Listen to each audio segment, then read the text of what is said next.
Welcome back. Let's get chatting with the management of Kirloskar Ferrous. Gumaste, who's the managing director of the company, now joins us to discuss the company's outlook for this year and, more importantly, the prices that we've seen in the pig iron. Mr. Gumaste, always a pleasure speaking with you. First up, if you could tell us what the average pig iron prices in the second quarter, the quarter that we're currently in, were, and how do they compare with the first quarter? And secondly, in the castings business, you were bracing for a downwards revision sometime in October, right? What is the quantum of that? First of all, the pig iron prices in quarter one were in the range of about 58,000 rupees per metric ton ex-works. And it has taken a downward correction with the commodity prices going down. And we expect quarter two prices could be around 50,000 rupees per metric ton.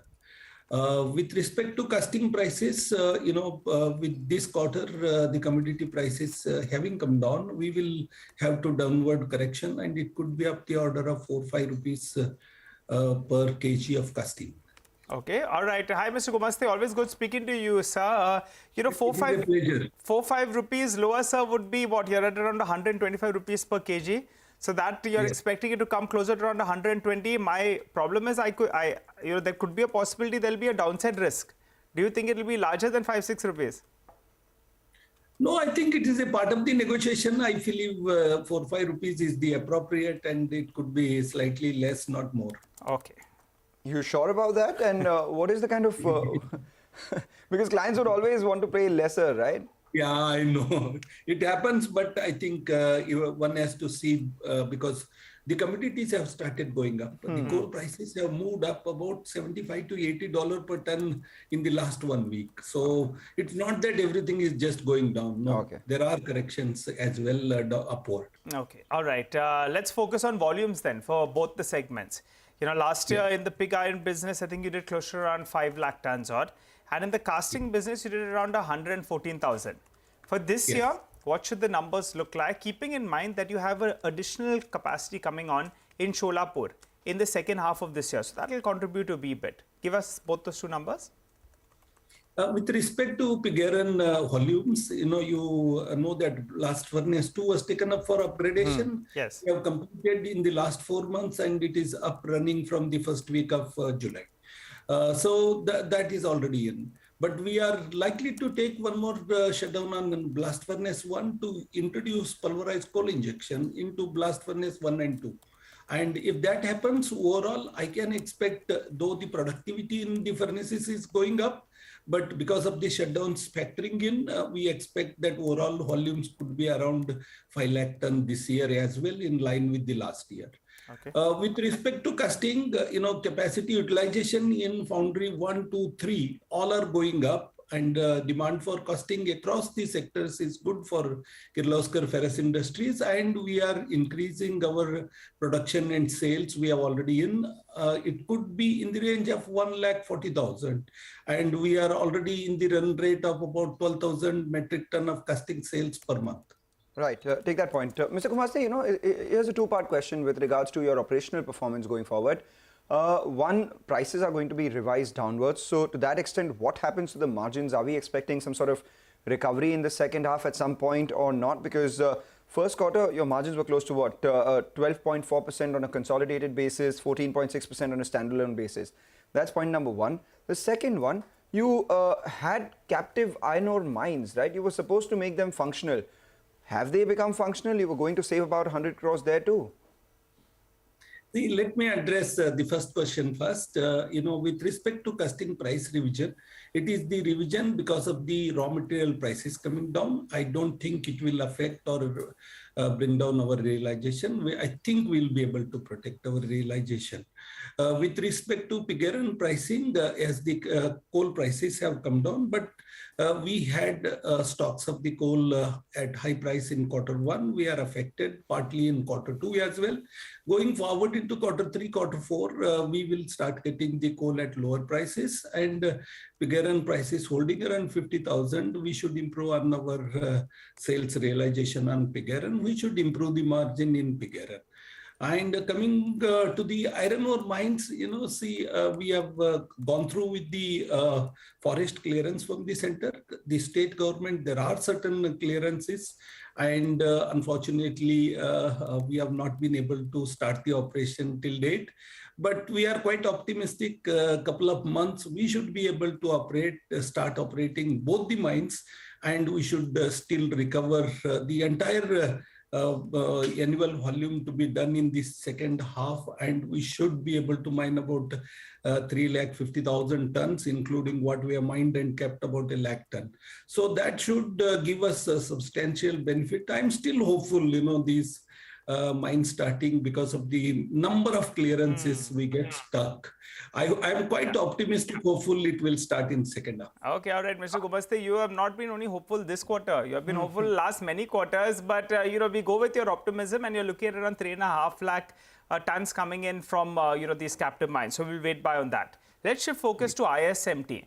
That is the new acquisition that came in there, and that's ramping up pretty well. You managed to turn it around a little bit in the first quarter, but the street will be looking at what's the focus from here on. So a couple of questions out here. What is the current utilization levels at ISMT? If you could tell us, when do you get to say 3 lakh tons for both your segments out there on an annual basis? And if you're getting to that mark, then will you have to spend some more money, any more capex? Go ahead. I think it's very, very important that, over the period, ISMT was under losses, and many challenges they faced on the financial front, because of which the upkeep of the plant, equipment, machinery, there were challenges, and we are focusing on that to bring stability of output, production and sales. Last year steel production and sales was in the range of 230,000 tons. And couple of years, this year and next year, we expect it to take it to say 250,000 and then to maybe 275,000, and we should reach within 2 years 3 lakh ton. We have to do some work, and we are on the job.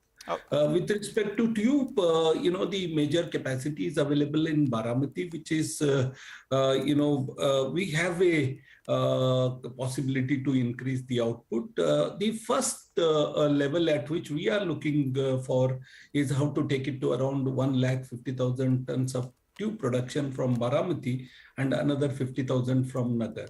Couple of years, I think we should be able to stabilize, and at the same time, I think it's not only the volume, but margin is also important. Yes. And hence we are focused on what we can do and where we should do with respect to reducing the manufacturing cost and reduce the cost. And also very important is the the key elements, whether it's power and fuel, manpower, and bringing the growth back, which should mitigate the employee-related expenses. Mr. Gumaste, a couple of questions. Tubes, you are currently at around 2 lakh tons, I think. So that's what you're indicating in terms of capacity utilization levels. You want to go to around 3 lakh tons.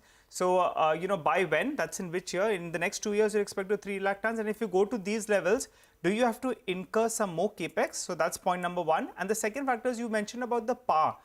Power has always been a big struggle at this ISMT. You're looking at selling one of the units out there. I believe that it's quite outdated and obsolete as well. How much money will you get from there? And if you could give us a quick update. No, I think I don't have any figures to give how much money we can really recover. But we are looking for someone who can take it and make use of the power plant as well as the land over there. And we have a couple of interests coming, and I'll be able to subsequently let you know once we have a figure out on the amount. How big is the land?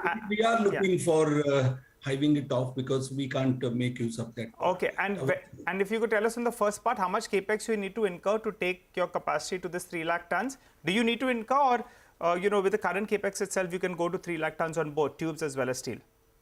No, I think there are debottlenecking investments required, maybe about 40-50 crores per annum or each year.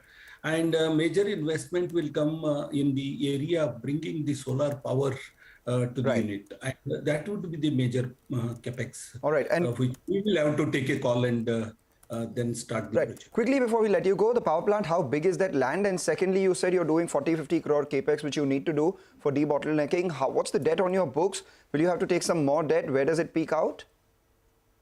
The land there is about 150 acres. Okay. And the debt on KFL's book as on date is about 800 crores. And we are not really looking for any major borrowing. I think over the period, debt should taper down and not increase. Okay, all right. And the consolidated debt you said is how much?